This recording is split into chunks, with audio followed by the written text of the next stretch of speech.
3 de agosto de 2014 Playa Delfines, Cancún. El sol caribeño brillaba implacable sobre las aguas turquesas de Playa Delfines cuando Rosa Hernández extendió la toalla familiar bajo la sombra de una palapa. Era domingo, y después de una semana agotadora limpiando los hoteles de la zona hotelera, había prometido a sus gemelos Carmen y Miguel un día perfecto en la playa. «Mami, mira qué grande está la ola», gritó Miguel, de 8 años, señalando hacia el horizonte donde las olas del Caribe se alzaban majestuosas. Carmen, su hermana gemela, corrió junto a él, sus trenzas oscuras bailando al viento. «Vamos a construir el castillo más grande del mundo». Rosa sonrió, sintiendo por primera vez en meses que la vida le daba una tregua. Desde que su esposo había muerto en un accidente de construcción el año anterior, cada día era una batalla por mantener a flote a su pequeña familia. «Está bien,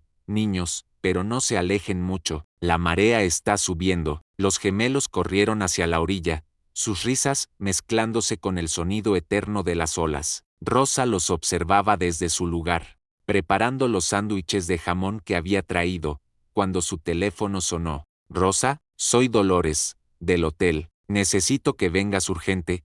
Tenemos una emergencia con la tubería del piso 15. Rosa miró hacia sus hijos, que jugaban felices construyendo su castillo de arena. «Dolores, es mi día libre, y estoy con los niños. Te pago doble, Rosa. Es solo 1 hora, máximo 2. Por favor».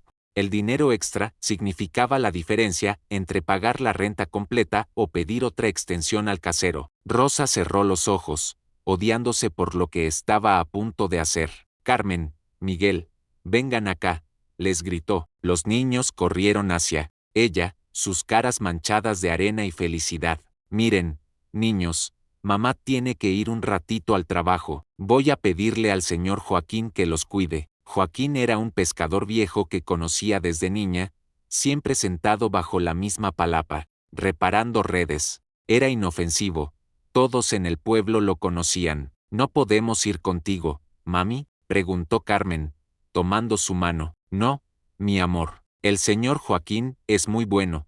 Van a estar seguros. Vuelvo en 2 horas, se los prometo». Rosa se acercó a Joaquín, un hombre de unos 60 años, moreno y arrugado por el sol. «Don Joaquín, ¿podría cuidar a mis niños un ratito? Le pago». El viejo levantó la vista de su red, sus ojos pequeños y oscuros estudiando a los gemelos. «Claro, Rosa, los conozco desde que nacieron. Estarán bien conmigo». Rosa besó a sus hijos, les dio instrucciones de no alejarse de don Joaquín, y corrió hacia su vieja bicicleta. Al mirar por última vez hacia atrás, vio a Carmen y Miguel sentados junto al pescador, escuchando lo que parecía ser una de sus historias del mar. 2 horas y media después, cuando Rosa regresó sudando y exhausta, la palapa estaba vacía. Joaquín había desaparecido, y con él, Carmen y Miguel. «Carmen, Miguel», gritó Rosa, corriendo por toda la playa. Otros bañistas se unieron a la búsqueda,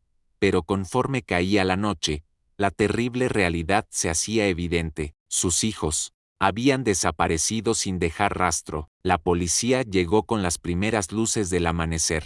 El comandante Vega, un hombre de mediana edad con ojos cansados pero determinados, tomó la declaración de Rosa entre lágrimas. «Señora Hernández, ¿está segura de que dejó a sus hijos con Joaquín Mucul?» «Sí, lo conozco de toda la vida. Es pescador, inofensivo». «Señora», el comandante la interrumpió suavemente, «hemos preguntado por todo el pueblo. Nadie conoce a ningún Joaquín Mucul». 15 de agosto de 2018 Casa de Rosa Hernández 4 años, 1460 días desde que Carmen y Miguel desaparecieron, y Rosa Hernández había envejecido 2 décadas en ese tiempo. Su cabello, antes negro brillante, ahora mostraba mechones grises prematuros. Sus manos, agrietadas por el trabajo incesante, temblaban ligeramente mientras preparaba café en la pequeña cocina de su casa en la colonia Tres Reyes. Las paredes estaban cubiertas de carteles desgastados. «¿Has visto a estos niños?», con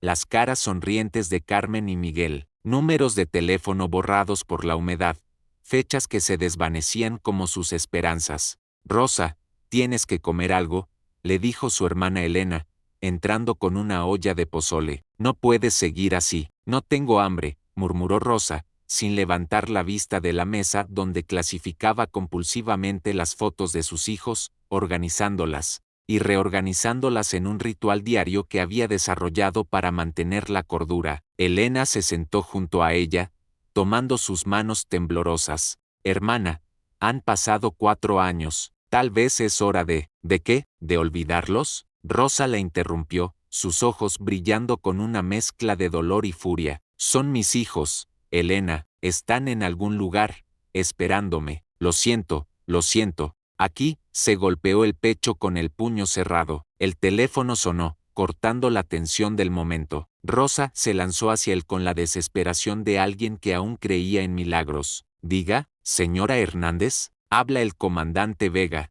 Necesito que venga a la estación. Tenemos algo. El corazón de Rosa se detuvo. En 4 años, esas palabras podían significar cualquier cosa, pero su experiencia le había enseñado que las noticias rara vez eran buenas. ¿Qué encontraron? Susurró. Prefiero que venga, señora. Es mejor que hablemos en persona. 1 hora después, Rosa se encontraba en la estación de policía, sentada frente al escritorio del comandante Vega. Él había envejecido también, más canas, más arrugas, pero la misma determinación en sus ojos. Señora Hernández, esta mañana, un turista estadounidense encontró esto mientras hacía jogging en Playa Delfines. Vega puso una bolsa de evidencia sobre el escritorio. Dentro había una botella de vidrio verde, como las que usaban para el tequila artesanal. Pero lo que hizo que Rosa gritara y se cubriera la boca con las manos no fue la botella, sino lo que había dentro, un collar pequeño, de cuentas rojas y blancas, exactamente igual al que Carmen llevaba el día que desapareció. Es idéntico al que describió en su declaración. Pero Rosa, hay algo más. Vega abrió la botella cuidadosamente y extrajo un papel enrollado, amarillento por la humedad. Había esto dentro. Con manos temblorosas, Rosa leyó las palabras escritas en español, con una caligrafía infantil pero legible. Mami, estamos en la casa donde el mar no llega. El hombre de la máscara nos cuida. Carmen está enferma. Por favor, encuéntranos. Te amamos. Miguel. Rosa se desplomó en la silla, sollozando. Después de 4 años de silencio absoluto, sus hijos le habían enviado una señal. ¿Cree que es real?, preguntó entre lágrimas. Vega estudió el papel bajo la luz. La caligrafía coincide con las muestras de los cuadernos que guardó. Y el collar. Rosa, voy a ser honesto contigo. En 4 años, este es el primer indicio sólido. ¿Qué tenemos? ¿Qué significa donde el mar no llega? ¿Y quién es el hombre de la máscara? No lo sé, pero vamos a averiguarlo. He reabierto oficialmente el caso. Necesito que me cuentes todo otra vez, cada detalle, por más insignificante que parezca. Rosa asintió, limpiándose las lágrimas. Por primera vez en 4 años, sintió algo parecido a la esperanza corriendo por sus venas como adrenalina. Comandante, dijo, mirándolo directamente a los ojos, cuando encuentre a mis hijos, ¿cree que van a estar? Vega no respondió. Inmediatamente, había visto demasiado en sus 20 años de servicio para ofrecer falsas esperanzas. Rosa, vamos a traerlos a casa. Eso es lo único que puedo prometerte. 16 de agosto de 2018. Oficina del comandante Vega. El comandante Alejandro Vega había pasado la noche en vela, estudiando cada detalle del caso Hernández. Su oficina parecía el cuartel general de una guerra. Mapas de Cancún y la Riviera Maya cubrían las paredes, marcados con alfileres rojos en cada lugar donde habían desaparecido niños en los últimos 5 años. El patrón era perturbador. Comandante, la detective María Santos entró con una carpeta gruesa bajo el brazo. Tengo la información que pidió sobre las desapariciones. María era nueva en el departamento, recién llegada de la Ciudad de México después de especializarse en crímenes contra menores. Sus ojos verdes mostraban la determinación de alguien que aún creía que se podía cambiar el mundo. ¿Qué era? En contraste, en los últimos 5 años, han desaparecido 17 niños en un radio de 50 kilómetros alrededor de Cancún. 12 de ellos tenían entre 7 y 10 años. Todos desaparecieron cerca del agua, playas, cenotes, lagunas. Vega se acercó al mapa, estudiando los alfileres rojos. ¿Algún patrón en las fechas? Eso es lo extraño, comandante.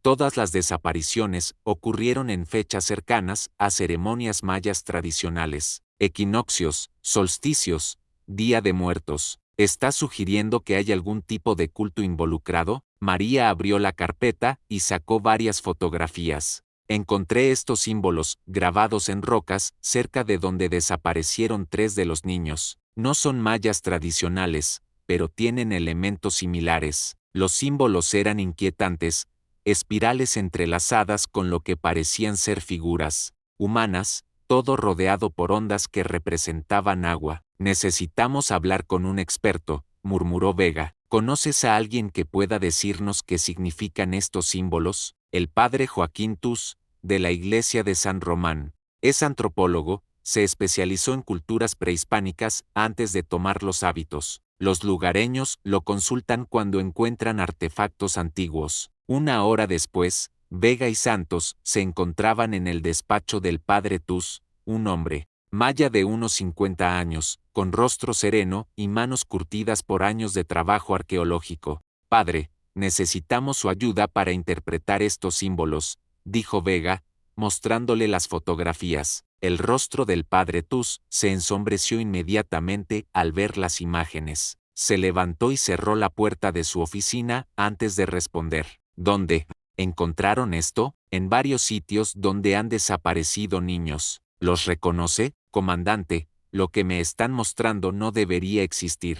Estos símbolos pertenecen a una tradición que se suponía extinta desde hace más de 100 años. El padre se acercó a su biblioteca y sacó un libro antiguo, sus páginas amarillentas y frágiles. En los tiempos prehispánicos, existía una secta que veneraba a Chaak, el dios de la lluvia, pero de una manera aberrante. Creían que sacrificando niños puros al agua, podrían controlar las tormentas y las mareas. ¿Sacrificios humanos?, preguntó María, horrorizada. La tradición oral habla de un grupo llamado los guardianes de la marea eterna. Secuestraban niños durante las ceremonias sagradas y los llevaban a cenotes secretos. Se creía que los niños no morían, sino que se convertían en mensajeros entre el mundo de los vivos y el de Chaak. Vega sintió un escalofrío recorriendo su espina dorsal. Padre, ¿es posible que esta secta aún exista? Comandante, hay lugares en Quintana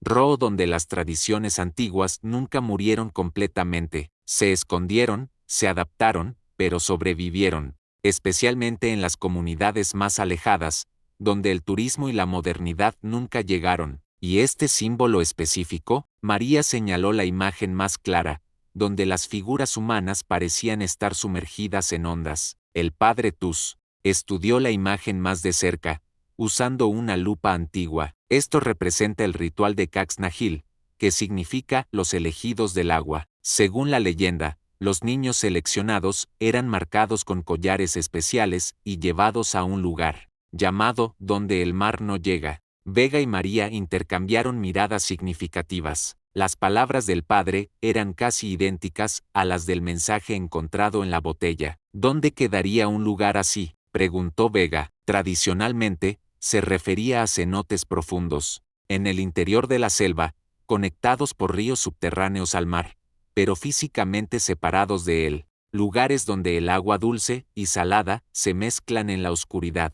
Padre, dijo María, inclinándose hacia adelante, si esta secta realmente existe, ¿dónde cree que podrían estar manteniendo a los niños? El rostro del padre Tus se ensombreció. Aún más, hay rumores, comandante, historias que los pescadores viejos cuentan en voz baja. Hablan de una red de cenotes secretos, conectados por túneles, en algún lugar entre Tulum y Coba, un complejo subterráneo que los españoles nunca encontraron. ¿Cómo podríamos localizarlo? Necesitarían a alguien que conozca los túneles, alguien que haya estado allí. Pero comandante, el padre los miró gravemente, si estos niños realmente están en manos de los guardianes, cada día que pasa es crucial. Las ceremonias más importantes del calendario maya se acercan, y según la tradición, ¡Qué tradición!, insistió Vega. El equinoccio de otoño. Si van a completar el ritual, será entonces. Tienen menos de un mes.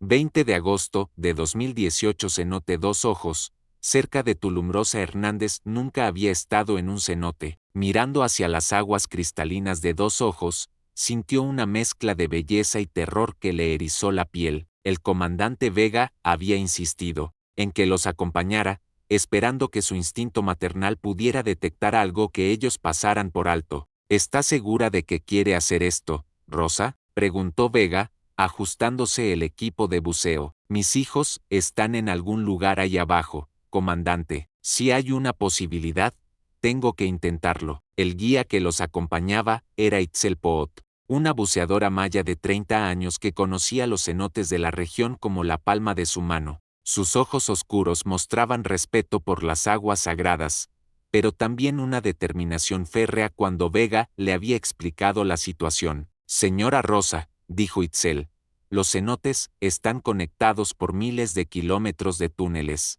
subterráneos. Es como una ciudad bajo el agua, pero hay lugares donde incluso nosotros, los guías, no nos atrevemos a ir. ¿Por qué?, preguntó la detective Santos, revisando su equipo. Hay corrientes extrañas, túneles que no están en ningún mapa, cámaras de aire que aparecen y desaparecen según las mareas. Los ancianos dicen que son lugares donde los dioses aún viven. Itzel los condujo hacia la entrada del cenote, donde el agua se veía increíblemente clara, como cristal líquido. Vamos a seguir la línea principal hacia el oeste. Hay una cámara, grande a unos 300 metros, donde los túneles se bifurcan. Si existe una red secreta, tiene que conectarse por ahí. Uno por uno, se sumergieron en las aguas frías del cenote. Rosa, que había aprendido a bucear especialmente para esta búsqueda, siguió de cerca a Itzel, luchando contra el pánico que amenazaba con abrumarla cada vez que las paredes rocosas se cerraban a su alrededor. La luz del sol se desvanecía, gradualmente conforme descendían, hasta que solo las linternas de buceo iluminaban el camino. Los túneles eran hermosos y aterradores a la vez. Estalactitas como dientes gigantes colgaban del techo, mientras que el suelo estaba cubierto de una arena blanca y fina que se alzaba en nubes cuando la tocaban. Después de 20 minutos de nado, llegaron a la cámara que Itzel había mencionado. Era enorme, del tamaño de una catedral subterránea, con varios túneles extendiéndose en diferentes direcciones. Itzel señaló hacia uno de los túneles, el más pequeño y aparentemente menos transitado. A través de las máscaras de buceo, les hizo señas de que la siguieran. El túnel era estrecho y serpenteante, claramente no diseñado para turistas. Rosa sintió la claustrofobia apretándole el pecho, pero la imagen de Carmen y Miguel la impulsaba hacia adelante. Después de lo que pareció una eternidad, el túnel se abrió hacia otra cámara, esta más pequeña pero con algo inquietante. Las paredes estaban cubiertas de los mismos símbolos que habían visto en las fotografías del padre Tus. Vega iluminó los grabados con su linterna. Allí estaban las espirales, las figuras humanas, las ondas representando agua, pero había algo más, agujeros rectangulares tallados en la roca, como nichos o altares. Itzel nadó hacia uno de los nichos y de repente se detuvo, sus ojos abriéndose con horror detrás de la máscara. Hizo señas desesperadas para que los otros se acercaran. Dentro del nicho había huesos pequeños, claramente humanos, y junto a ellos, collares de cuentas rojas y blancas, idénticos al que Carmen llevaba cuando desapareció. Rosa gritó bajo el agua, las burbujas escapando violentamente de su regulador. Vega tuvo que sujetarla para evitar que se abalanzara hacia los restos, pero Itzel había encontrado algo más. Al final de la cámara, casi oculta por las formaciones rocosas, había una abertura que conducía hacia arriba. Con señas, les indicó que había aire más allá. Siguiéndola, emergieron en una caverna seca, iluminada por antorchas que ardían en soportes tallados en la roca. El lugar parecía usado recientemente, había mantas extendidas en el suelo, restos de comida, y en las paredes, más símbolos, estos frescos y claramente dibujados en tiempos recientes. Dios mío, susurró Rosa, han estado aquí. Mis hijos han estado aquí. En una esquina de la caverna, encontraron más evidencia, dibujos infantiles hechos con carbón en las paredes rocosas, casas simples, figuras de palitos que representaban una familia, y en el centro, dos niños tomados de la mano. Debajo de los dibujos, escritas con la misma caligrafía infantil del mensaje en la botella, había palabras en español: Carmen está muy enferma. El hombre de la máscara dice que pronto seremos especiales. Mamá, ¿por qué no vienes por nosotros? Santos documentó todo con su cámara submarina mientras Vega examinaba el resto de la caverna. Al fondo, encontró un túnel que conducía más profundo en la tierra, con corrientes de aire que indicaban que había más cavernas adelante. No podemos seguir sin más equipo, dijo Vega. Necesitamos un equipo de rescate completo, y tenemos que mapear este lugar correctamente. Comandante, dijo Itzel, su voz temblorosa, hay algo que deben saber. Este lugar no está en ningún mapa oficial. Ni siquiera los guías más experimentados conocen esta cámara. Alguien ha estado ocultándolo deliberadamente. ¿Qué quiere decir? Alguien con conocimiento íntimo de los cenotes ha estado usando este lugar durante años, tal vez décadas. Y quien sea, sabe exactamente cómo mantenerse oculto. Rosa se acercó a los dibujos de sus hijos, tocando las líneas trazadas por sus pequeñas manos. Están vivos, susurró. Después de 4 años, todavía están vivos. Pero mientras hablaba, escucharon un sonido que les heló la sangre, pasos aproximándose por el túnel del fondo, y voces hablando en maya. Alguien venía, y no tenían lugar a donde escapar. 24 de agosto de 2018. Cavernas secretas. 5 días después. Los últimos 5 días habían sido una pesadilla de planificación desesperada. Vega había conseguido un equipo especial de rescate,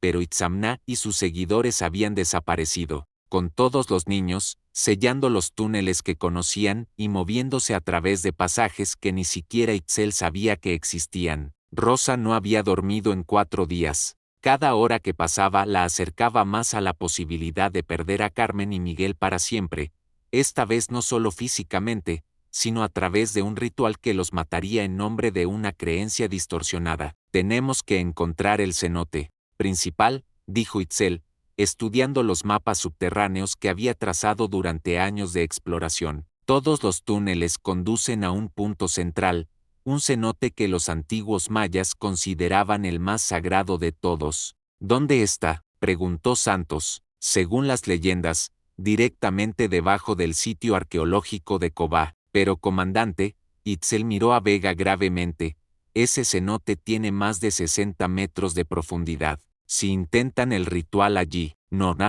necesitó terminar la frase. Todos entendían que los niños no sobrevivirían. Tenemos que movernos ahora, dijo Vega. El equinoccio es esta noche. Mientras se preparaban para la operación de rescate más importante de sus vidas, Rosa insistió en acompañarlos a pesar de las protestas de Vega. Son mis hijos, comandante. Si van a morir, quiero estar con ellos. El sol se ponía cuando llegaron a Cobá. El sitio arqueológico estaba cerrado al público, pero Vega había conseguido acceso a través de contactos en el Instituto Nacional de Antropología e Historia. Las pirámides se alzaban como sombras oscuras contra el cielo púrpura del atardecer. Itzel los condujo a través de la selva densa que rodeaba las ruinas, siguiendo senderos que solo ella conocía. Después de 1 hora de caminata, llegaron a una depresión natural en el terreno, oculta por árboles centenarios. Aquí está,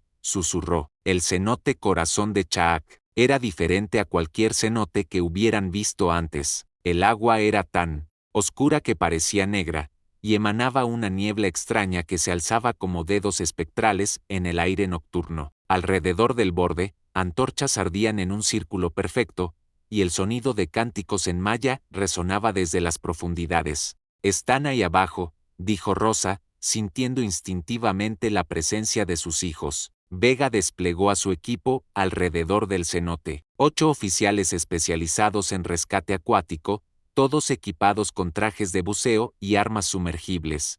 Pero cuando se acercaron al borde del cenote, se dieron cuenta de que la situación era aún más compleja de lo que habían imaginado. 20 metros debajo de la superficie, en una plataforma de piedra tallada que se extendía sobre el agua, Itzamna y otros 6 guardianes estaban realizando la ceremonia. Los niños, todos vestidos con túnicas blancas, estaban de pie en círculo alrededor del borde de la plataforma. Carmen y Miguel estaban entre ellos, pero algo había cambiado dramáticamente en su apariencia. Sus ojos brillaban con la misma fosforescencia extraña que el agua, y se movían con una coordinación sobrenatural, como si fueran controlados por una fuerza externa. Chaak, señor de las aguas eternas, resonó la voz de Itzamna, recibe a estos niños puros en tu reino sagrado, que sus espíritus se conviertan en guardianes de los secretos más profundos. Los niños comenzaron a caminar hacia el borde de la plataforma,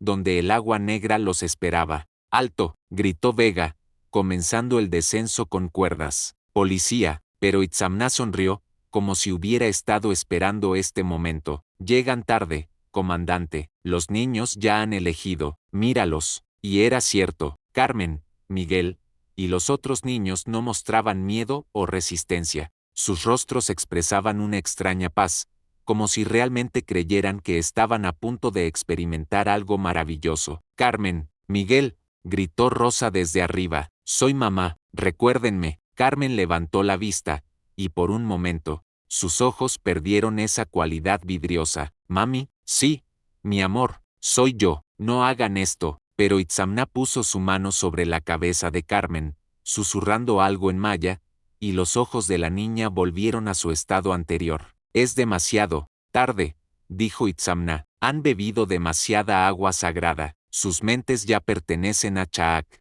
Vega y su equipo llegaron a la plataforma, pero se encontraron en una situación imposible. Los niños estaban actuando voluntariamente, y usar la fuerza podría resultar en que cayeran al agua mortal. ¿Qué les han dado?, demandó Vega. Solo, ¿verdad, comandante? Agua del cenote más profundo, mezclada con hierbas sagradas que abren la mente a realidades superiores. Los niños pueden ver ahora lo que nosotros vemos, que la muerte física es solo una transición a un estado más elevado. Santos se acercó lentamente a uno de los niños más pequeños, un niño que no podía tener más de 7 años. ¿Cómo te sientes?, le preguntó suavemente. Feliz, respondió el niño con una sonrisa que helaba la sangre. El agua me habla, me dice secretos hermosos sobre lo que viene después. Rosa había bajado también, ignorando las protestas de Vega, se acercó a Carmen y Miguel, tomándolos por los hombros. Niños, sé que me pueden escuchar, sé que en algún lugar adentro, siguen siendo mis bebés. Recuerden nuestra casa, recuerden las noches cuando les leía cuentos, recuerden cómo me abrazaban cuando tenían pesadillas. Por un momento, Miguel parpadeó confundido. ¿Pesadillas, mami? Sí, mi amor. Y yo siempre los consolaba, siempre, los protegía. Déjenme protegerlos ahora. Itzamna se impacientó. Suficiente, la ceremonia debe continuar. Chaak espera. Levantó un bastón ceremonial tallado, y los otros guardianes comenzaron a cantar más fuerte. El agua del cenote comenzó a brillar más intensamente, y una corriente extraña empezó a agitar la superficie. Pero entonces, sucedió algo que nadie había previsto. El padre Joaquín Tus apareció en el borde del cenote, llevando una antorcha, y gritando en maya, Itzamna, esto no es lo que enseñaban nuestros ancestros. Estás pervirtiendo las tradiciones sagradas.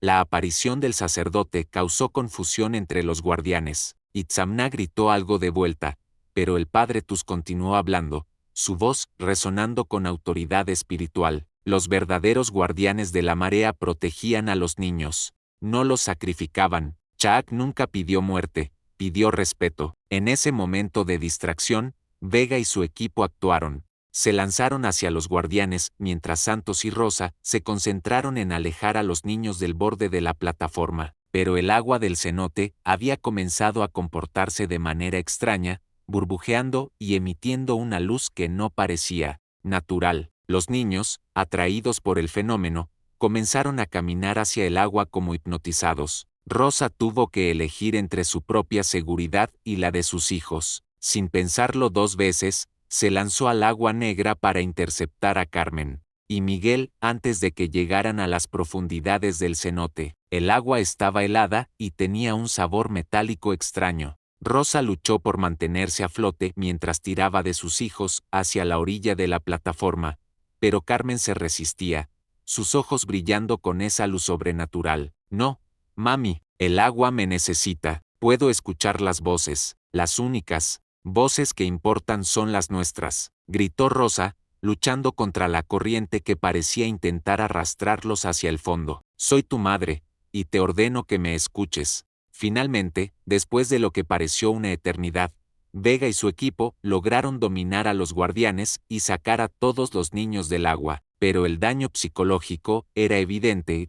Muchos de ellos seguían hablando sobre voces en el agua y su deseo de regresar al cenote. Mientras los paramédicos atendían a los niños, Rosa abrazó a Carmen y Miguel, que finalmente parecían estar saliendo lentamente de su estado alterado. Mami, susurró Carmen, tuve sueños muy extraños. Soñé que podía respirar bajo el agua. Solo fueron sueños, mi amor, dijo Rosa, aunque sabía que la recuperación sería larga y difícil. Solo fueron sueños. 20 de agosto de 2018. Caverna secreta bajo los cenotes. El sonido de pasos se acercaba inexorablemente por el túnel del fondo. Vega hizo señas silenciosas para que todos se sumergieran nuevamente en el agua, pero antes de que pudieran moverse, 3 figuras emergieron de la oscuridad. Eran hombres mayas, vestidos con ropas tradicionales pero manchadas por años de vida subterránea. Sus rostros estaban parcialmente cubiertos por máscaras ceremoniales talladas en madera, decoradas con plumas y jade. El que parecía ser el líder era un hombre mayor, de unos 60 años, con ojos que brillaban con una mezcla de sabiduría ancestral y locura. Sabíamos que vendrían, dijo en español con acento maya, su voz resonando en la caverna. Chaak nos lo reveló en sueños. Vega puso instintivamente su mano sobre su arma, pero el hombre mayor negó con la cabeza. No necesitará eso, comandante Vega. Si hubiéramos querido hacerles daño, nunca habrían encontrado este lugar. ¿Cómo sabe mi nombre? Sabemos muchas cosas. Soy Itzamnamukul, guardián de los secretos de agua. Y usted, señora Hernández, se dirigió a Rosa con una reverencia extraña, es la madre de los elegidos. Rosa se adelantó, temblando de ira y desesperación. ¿Dónde están mis hijos? ¿Qué les han hecho? Sus hijos están seguros, señora. Están cumpliendo su destino sagrado, convirtiéndose en puentes entre nuestro mundo y el de Chaak. Son muy especiales. Son niños. Tienen familias. Me los robaron. Itzamna la miró con algo parecido a la compasión. No se los robamos, señora. Fueron elegidos. El anciano que usted conocía como Joaquín era mi hermano menor. Él identificaba a los niños puros, aquellos con el don especial. La detective Santos se acercó lentamente, grabando todo con una cámara oculta. ¿Qué don especial? La capacidad de comunicarse con las aguas sagradas. Sus hijos, como otros antes que ellos, pueden sentir las corrientes subterráneas, pueden hablar con los espíritus que viven en los cenotes. ¿Cuántos niños han secuestrado?, preguntó Vega. No secuestramos, comandante, preservamos. En los últimos 20 años, hemos salvado a 43 niños de un mundo que los habría corrompido. Aquí, en las cámaras sagradas, pueden desarrollar sus dones en paz. Rosa sintió que las piernas le temblaban. 43, todos están vivos, señora, todos están vivos, aunque algunos han elegido trascender a un estado superior. ¿Qué significa eso?, preguntó Santos. Itzamna señaló hacia los nichos con huesos que habían encontrado. Cuando un niño completa su transformación espiritual, su cuerpo físico ya no es necesario. Se convierten en guardianes eternos de las aguas. El horror de la situación comenzó a asentarse en el grupo. No estaban lidiando simplemente con secuestradores, sino con una secta que genuinamente creía estar salvando a los niños a través de rituales que los llevaban a la muerte. Quiero ver a mis hijos. Ahora, exigió Rosa. Itzamna asintió. Era inevitable. Chaak nos dijo que este día llegaría. Síganme, pero deben entender que lo que van a ver cambiará sus vidas para siempre. Los condujo por el túnel del fondo, que se extendía profundamente en la tierra. Las paredes estaban cubiertas de murales frescos que contaban la historia de los guardianes, imágenes de niños siendo conducidos a cavernas, rituales junto a aguas subterráneas, y figuras etéreas, que se alzaban de los cenotes. Después de caminar durante 15 minutos, llegaron a una cámara enorme, iluminada por docenas de antorchas. En el centro había un cenote natural, pero este era diferente.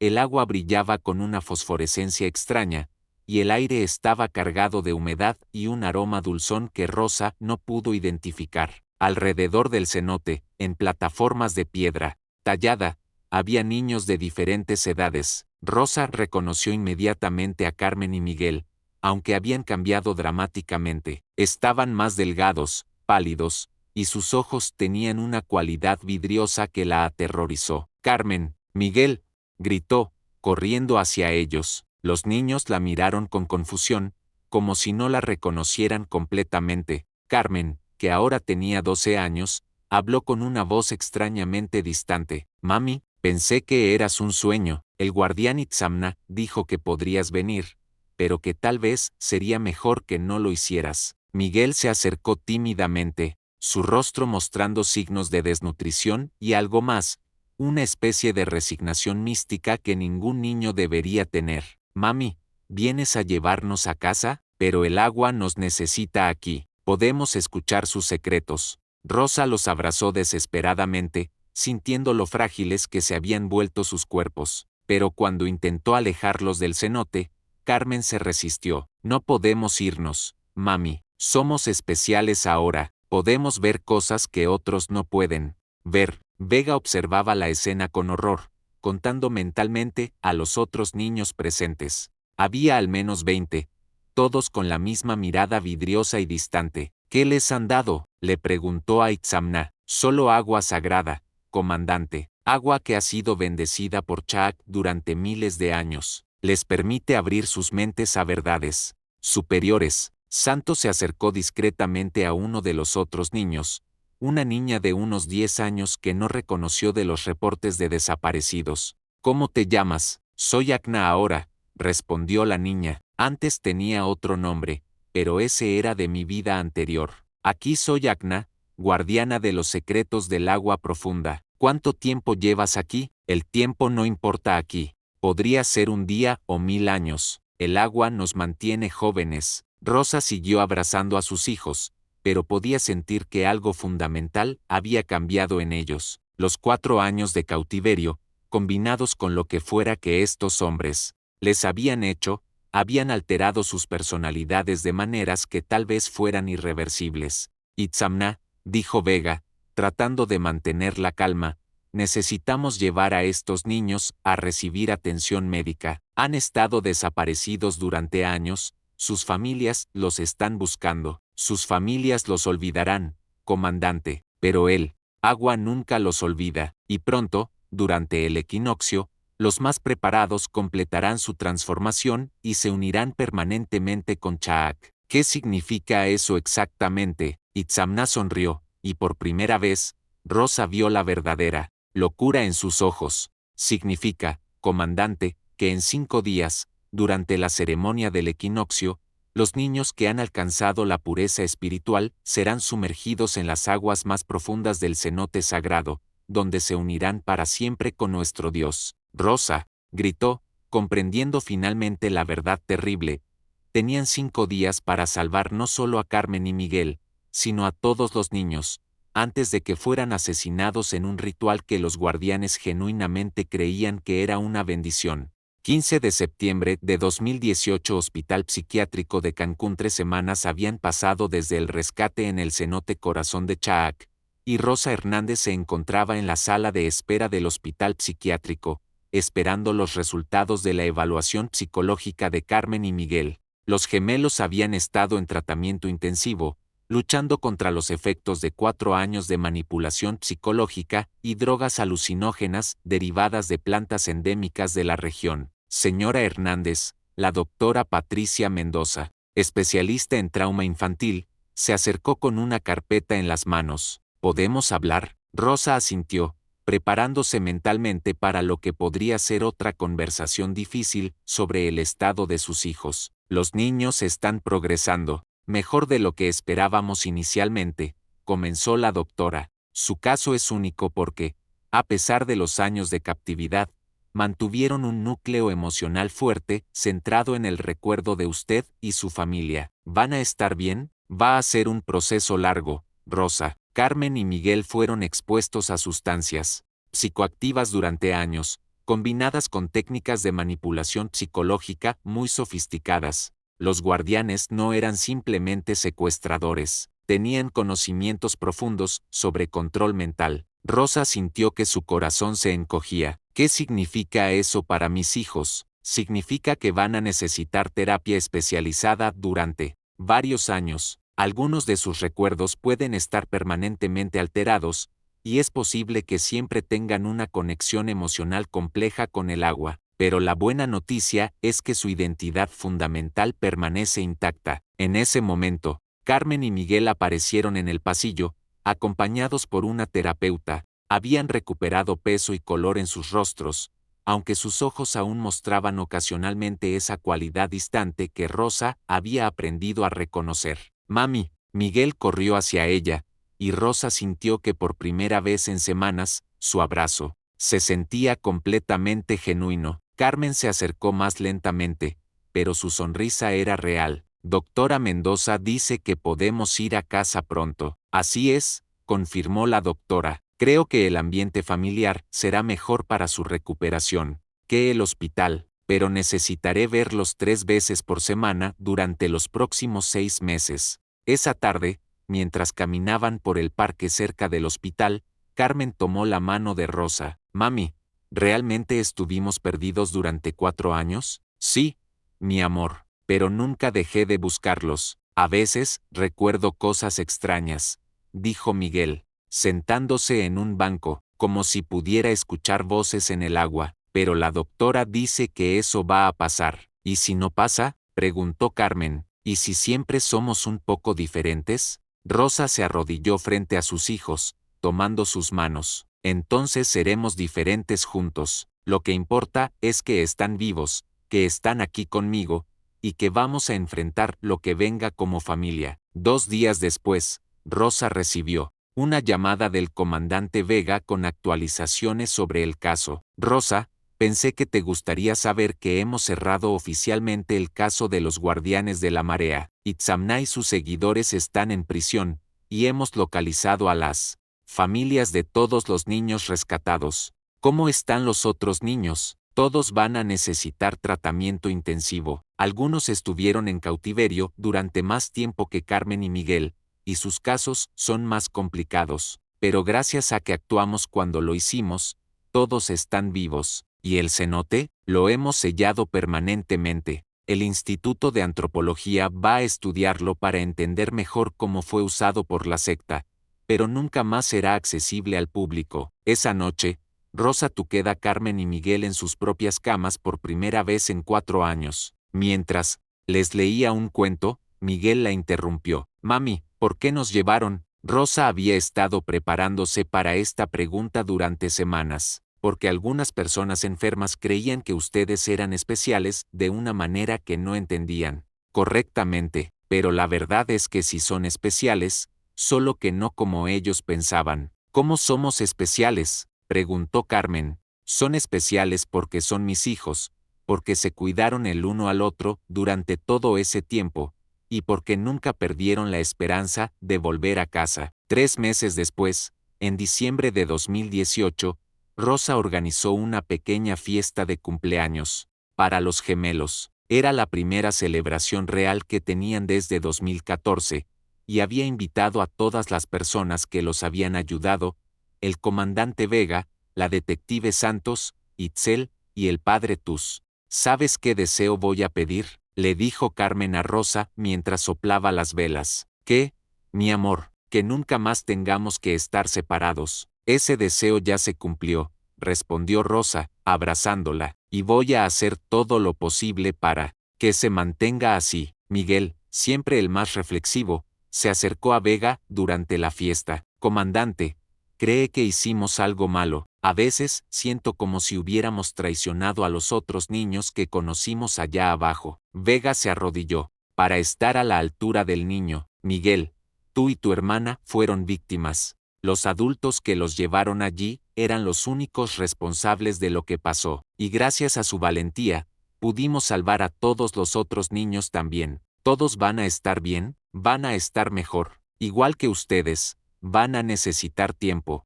pero van a estar mejor. Un año después, en agosto de 2019, exactamente 5 años después del desaparecimiento inicial, Rosa llevó a Carmen y Miguel de vuelta a Playa Delfines. No era fácil para ninguno de ellos, pero la doctora Mendoza había sugerido que enfrentar el lugar donde todo comenzó podría ser terapéuticamente importante. Los gemelos, ahora de 13 años, se veían saludables y felices, aunque Rosa sabía que siempre cargarían las cicatrices invisibles de su experiencia. ¿Se sienten bien estando aquí?, les preguntó. Carmen asintió. Es extraño, pero también se siente bien, como si estuviéramos cerrando un círculo. Miguel recogió una concha de la arena y se la dio a Rosa, para que recuerdes que siempre volvemos a casa. Mientras caminaban por la playa, Rosa reflexionó sobre todo lo que habían pasado. Los guardianes de la marea estaban en prisión,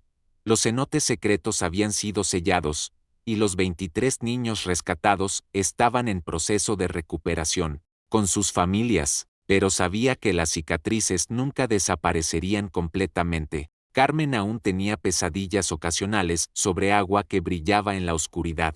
Miguel a veces se despertaba hablando en maya, un idioma que había aprendido durante su cautiverio, y Rosa misma había desarrollado una fobia al agua que hacía difícil hasta tomar una ducha relajante. Sin embargo, también habían encontrado fortalezas que no sabían que tenían. Carmen había desarrollado una empatía extraordinaria hacia otros niños traumatizados y hablaba de querer ser terapeuta cuando creciera. Miguel había descubierto un talento para el arte, dibujando escenas de la naturaleza que mostraban una comprensión profunda de la belleza y la fragilidad de la vida. Mami, dijo Carmen mientras recogían sus cosas para irse, ¿crees que lo que nos pasó sucedió por alguna razón? Rosa consideró la pregunta cuidadosamente. No creo que haya una razón por la que cosas terribles les pasen a niños inocentes, mi amor. Pero creo que podemos darle significado a lo que nos pasó ayudando a otros. Como una familia, exactamente como una familia. Mientras caminaban de vuelta al carro, Rosa notó que los gemelos ya no miraban hacia el agua con la fascinación sobrenatural que habían mostrado inmediatamente después del rescate. El tratamiento había funcionado, el tiempo había sanado algunas heridas, y el amor familiar había demostrado ser más fuerte que años de manipulación y trauma. Esa noche, por primera vez desde el rescate, Carmen y Miguel durmieron toda la noche sin pesadillas, y Rosa, escuchando sus respiraciones tranquilas desde la habitación de al lado, finalmente sintió que su familia había encontrado verdaderamente el camino de vuelta a casa. Las olas del Caribe continuaron su danza eterna en Playa Delfines, pero ya no guardaban los secretos terribles de los guardianes de la marea. Ahora solo susurraban historias de familias reunidas, de niños que habían sobrevivido a lo impensable, y de una madre que nunca había dejado de creer que el amor podía conquistar incluso las tradiciones más oscuras.